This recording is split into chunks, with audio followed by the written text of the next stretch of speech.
What up, y'all? Welcome to another episode of Black Man's Thoughts. Looking rough right now. Just woke up, but it's the Chiefs game today. Gonna make a video. This the Baltimore Ravens Chiefs preview. Um,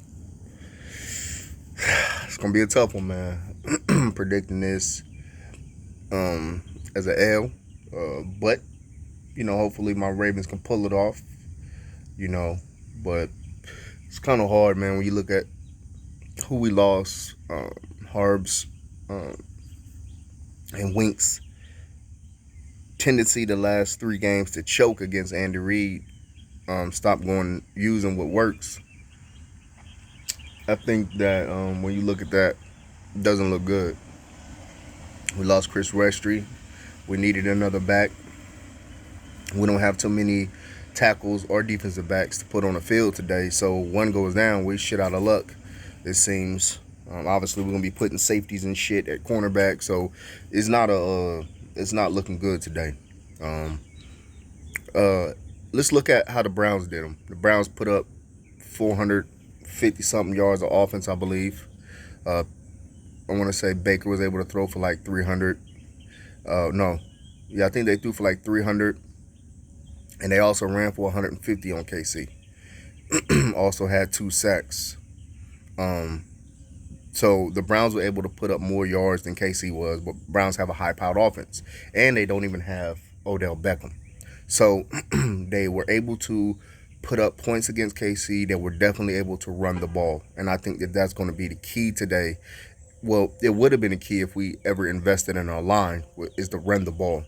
Run the ball, tire out that defense. Run the ball, wear that defense down. Wear that defense down. That would be, I would say, the safe play on how to really attack KC. Also, KC owned the time of possession against the Browns game.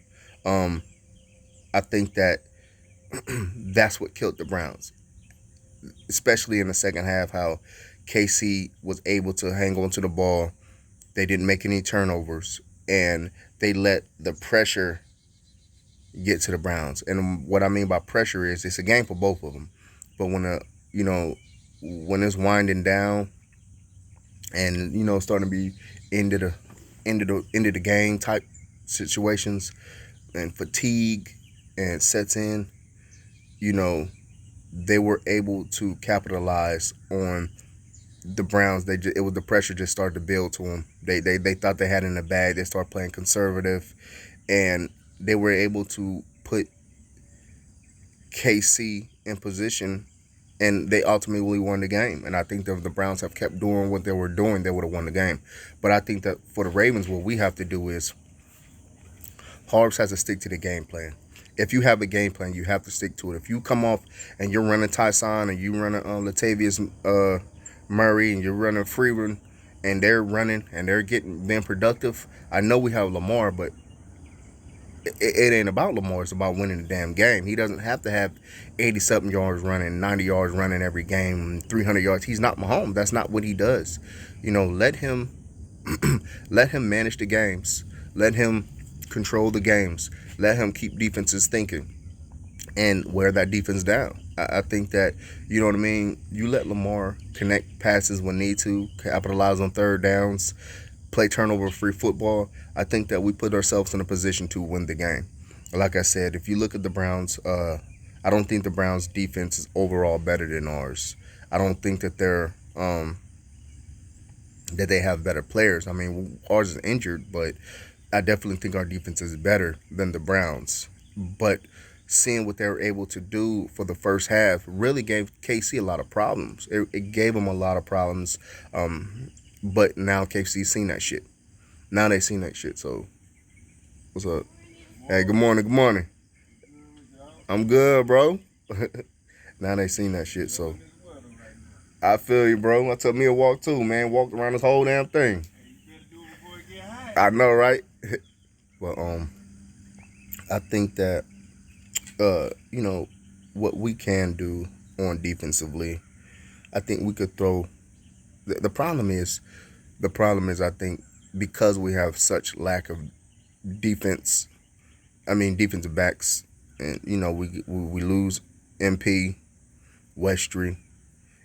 We need Tavon Young to step the hell up. We need Jimmy Smith to step the hell up. If we can get Jimmy Smith, because if you look at the game against the Browns, Tyreek Hill had like 11 catches, 197 yards. Sound just like the Waller game. Travis Kelce had like 6 catches, 76, 75 yards. Everybody else had like 1 catch. So common sense is they're going to probably come out there and trying to get other receivers involved. But it's just like boxing when you learn a new style.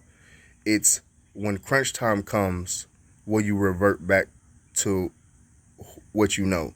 What I mean by that is they're going to come out there, try to get others involved, but when crunch time comes, we know that they're going to only rely on Kelce and Tyreek Hill, and they're not going to be trying to look at other guys. I mean, that's just my thoughts. That's just my thoughts. I think that if we can neutralize one of those two guys, I think that, if we neutralize Kelce, I think that our cornerbacks can do a well enough job of maybe shadowing Tyreek Hill, play that low-high situation that you was doing on Waller to Kelce, and maybe even Tyreek Hill to an extent on deep passes. Tyreek Hill gonna get his. He's the fastest dude, most explosive dude in the NFL probably. Travis Kelce, they're gonna get their targets, but you can definitely limit their production and how their production by just simply playing smart football, knowing for a fact that that's who they're going to go to, knowing for a fact that, like, hey, when it's third down, they're looking at those two guys. When, you know what I mean? So I'm no coach. You know what I mean? I'm no coach. I haven't broke down goddamn film and shit like that. But I'm just going on, watching their previous game. I think if we go by that tape, I think that the Browns did give enough blueprint, like we did to Tennessee, where it's going to allow teams to say, hey, we can kind of slow down KC. I don't think we'll ever be able to stop them from scoring 20-something, 30 points. But I think what we can do is neutralize them on third downs, because we kind of know where they want to attack. And I think that Wink should know that by now. You played 3 hard games against this coach and Eddie Reed and his offensive coordinator. I think that they should know by now, like, hey, third down comes, we need to get these teams off the field. And I think also too, tell me this. I know this is week 1, but we had 3 sacks the first game. If I'm Wink, I'm not rushing more than 3 or 4 at a time. Everybody else, get your ass back. Everybody else, get your ass back and play smart football. Patrick Queen got to drop back. He's got to really, really keep his head on the swivel. Andy Reid they're going to do cross routes. They're going to try to get him out of position, him and Malik Harrison. I think, we got Vines in there, and I think Vines is a veteran who maybe is going to be a little bit, bring some calmness since we lost Fort. But I just think that I don't think that Wink needs to be blitzing. I hope Harbaugh sits his ass down and tells him, hey, you can't blitz the bank. You can't do this zero blitz shit all damn game. We can't do that, because everybody in the NFL seen all they did was zero blitz, throw it over their head. So I think, I'll be honest with you, I think we could put up points. I think that we can put up points. I'm not saying that we can catch them in a track meet, but we could put up enough points where I think that if we play sound football, we can keep this game close. I think we could keep this game close if we do the right things on defense. So I think today I'm more concerned about our defense, because I got enough faith that Lamar's gonna put some points on the board. If he don't turn the ball over, we're gonna put up some points. The only difference is like how when it comes to that pressure moments, when it comes to those third downs, when it comes to late third quarter, fourth quarter, when Harbaugh starts to feel that pressure, when I'm like, oh shit, okay, the game is ramping up. Andy Reid, he's gonna come back fighting, and he's gonna claw his way back. We need to stay composed, and I think that's what Harbs goes down. So, score, I predict the score 34 to 20 KC. I think we should be able to put up 20-something points. I really do. even with the injuries. I don't think that AV moving to the right side, definitely lost Stanley. And definitely our line is worse without Stanley. But I think that, at least AV, I think, will play well, better, but not going to play, you know what I mean? And the argument would be is, will he play better than a hobbled Ronnie Stanley did on the left side the first game? Can he play as well or better than what Ronnie? Because Ronnie Stanley didn't have that great of a game either. Now that I think about it, now that I watch it again, he didn't have that great of a game. And Ngakoue was really, really applying that speed rush. And now you're dealing with, Clowney, who is a benefit, who AV has seen. He's seen this before, and that's the benefit. He's went against, what's his name? Myles Garrett for the Browns. He went against him plenty of times. So I think he's familiar and he's watched enough tape to say, hey, I know what I'm getting myself into. This isn't nothing new to me. So can he be better than Ronnie Stanley was the first week? And then it's like, America, you got to go against who? Clowney. Holy shit. Or whoever they got over there. I mean, now you got somebody who's that fast, that explosive coming off the edge. Ken Merrick at right tackle, or Morocco. I don't know how to pronounce it. Merrick or Murky. Can he handle that responsibilities at right tackle? Now the question is, what if he can? That'd be fucking dope. I'm not counting on it, but what if he do? What if he go out there and don't do bad? I don't even think. Matter of fact, I need to look at his size. I think he's kind of small actually. Isn't he like 308, like 6'4", 308 or some shit like that? I don't know. I got to look it up. Don't quote me on that, man. But it's not looking good on that right side. But the reality is, it wasn't looking good for the right side on the first week.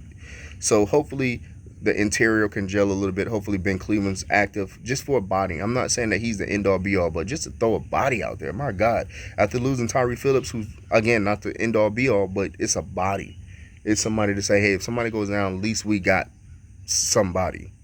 You know what I mean? So I think Hollywood should get more targets. I think the running game, like they got a 6'6", 311-pound, and was it Chris Jones or Jones? I forgot his name. I think it's Chris Jones, but Chandler Jones, is that his name? He's a monster. He's a monster on that D line, and I think that he's going to give us all the problems in the world. But you know what? I can't wait to see game 2 for Bozeman. I can't wait to see him because he actually didn't play bad. You didn't hear nothing from Bozeman, so that's always a good thing. But I want to see game 2 with Bozeman, see how he does. And Zeitler, whatever the hell his name is, I think that I want to see him play better too. You signed his damn contracts, him and AV, and they didn't do shit. So I definitely want to see their progression. But I think that Hollywood is going to get his catches. He's going to get his touches. I want to see Andrews getting fucking involved, man. I mean, I don't know what the hell that was, but he should be in a doghouse. If anybody should be in a doghouse, it's time the Hearts put Andrews in a doghouse. Like, bro, you can't just not show up when we need you. You know what I'm saying? You have to fight your way open. I don't want to hear they're doubling me and shit like that. We doubled, and we had somebody watching Waller, and Gronk got somebody watching him, and Travis Kelce. They're always going to, on top players, they're going to spy you, they're going to double you, they're going to push you off the line, they're going to do everything they do. They're in their ability to stop you. We don't want to hear they were doubling them, or no. Andrews has to get open. That's facts.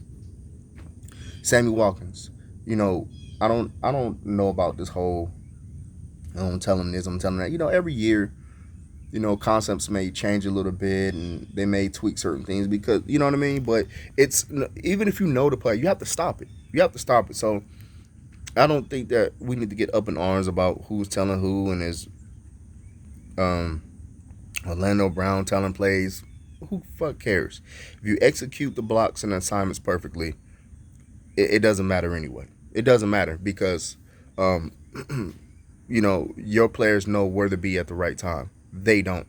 They just know that, hey, it's a pass and it may be coming to this side, but they don't know exactly everything. So I wouldn't look too deeply into that as well. Conversation is, do the players still feel like this is a predictable offense? For instance, I heard a quote one of the KC players. I don't know if this is 100% true, but it was in one of my chats on Twitter, and they made a post and said we had one of our fast, players from the practice squad emulate Lamar. We don't need him to throw it, just be fast and run fast. Wow. So do they? I mean, obviously they're telling you how they feel about Lamar's throwing, but are teams only saying we're gonna just step up to the line and we're gonna just watch the edges? We're gonna just watch where Lamar runs to, and that's how they've been beating us. And if that's the case, then I will also tell like Greg Roman has not progressed enough where he can keep teams guessing. You know what I mean? So that's something to watch on how often do they just come to the line? How often are they made to feel like, hey, we don't know what's coming? Because they stacking the line every play and they really not respecting nothing on our passes, nothing deep. Then I do think that, hey, wait a minute, man, these teams definitely have this offense figured all the way out. All the way out. Man, because you can't just like, hey, we're gonna just clog the line because we only know we're gonna throw. Like, especially if we go out there and get Sammy Watkins and Hollywood and we're supposed to have this Andrews character and like, hey, they're supposed to be some of the good players in the NFL and they're not even being respected enough to say, hey, we're going to, you know what I'm saying? Like, we know Andrews ain't going to show up. Like, I don't know. Just rambling. I just think that it's something to watch with Greg Roman on how teams start to play. If they start to all play the same way, then that means that they're not afraid on what Greg Roman has in his bag. That's the way I feel. Tell me what y'all think. You know what I mean? Comment under my video if y'all agree with that. Or press 1 if y'all agree with that under the video. But, yeah, man, I definitely looking at my man Hollywood. He's starting to be one of my favorite players on the team. Hopefully Jayson Oweh can get a sack. But let's talk about this, too. Jayson Oweh's fast as shit. Great sack, great chase down. He has to get some goddamn pass move. Because if you see it, he just drove the dude back and then chase after the quarterback. But when you watch Dalen Hayes, when you had a Bud Dupree, a TJ Watt, they're dipping, they're spinning, they're doing all kind of shit. And the fact of the matter is, I don't see these array of moves from Ravens. I didn't see an array of moves from fucking Judon. I don't see no array of moves from Ferguson. I'm not seeing an array of moves from Oweh. And the people who have the array of moves, like Ngakoue or maybe Justin Houston, they're coming from other teams. So now it's starting to ask them, what is the development process for these outside linebackers? Is it just Wink, or is it that these outside linebackers don't have the move sets or aren't being taught the move sets or the skills to actually be effective pass rushers?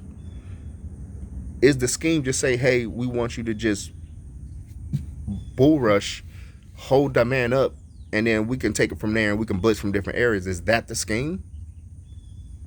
You know what I mean? Are they turning our outside linebackers into damn near D tackles just to take up blocks? Like, I don't know. It's very interesting how when you start to look at like, hey, how is the fucking Steelers can get? They got the dude from Charlotte. They got TJ Watt. They got Bud Dupree. They're getting all these guys who these great pass rushers. You got the fucking Browns. You got, they drafted Myles Garrett. And obviously that was a low pick, and we're not ever picking that low. But you start to realize, like, wait a minute, man, what's going on with this pass rush? Because even if we're not blitzing everybody, we still want Mahomes to get some pressure.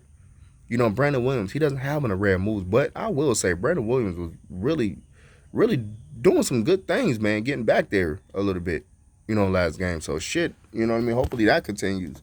But I don't know. Tell me what y'all think about this outside linebacker group, man. Not the group, but what's going on? This is like the third season, bro, that I haven't seen really anything scary from our outside linebackers. I haven't seen it. I haven't seen it, and it's getting real frustrating, man. I don't know. It's getting frustrating. But like I said, I think it's going to be like 34-20, but I tell you what, too, though. If we go out there, lay an egg, and we lose like 30-0, 42-7,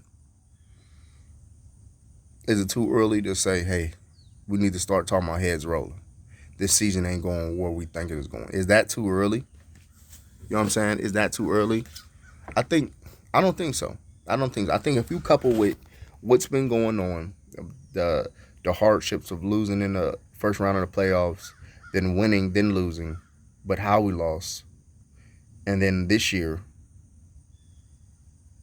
I start to say, hey, wait a minute, is this when an organization looks at the team and say, hey, you know, this isn't going to win it. We have to not say blow the team up, but we have to make some hard decisions on coaching and maybe even player personnel. I mean, because you can't just keep hitting your head on the wall and expecting a different outcome. If we're looking at this defense and they can't get pass rush, you know, there's choking on big games. The offensive line play is still horrendous. How long does that continue without somebody up top saying, hey, this is going on for far too long? You know, it's been since what uh, our right guard who retired, Yonder. Ever since Yonder retired, man, this line has been trash to me. To me, you know, not maybe to everybody, but to me, it just wasn't an effective. Well, we are leading in rushing, but I just don't think that. I just think that our line hasn't gotten any better, and I think every year the argument is, are we starting to go backwards?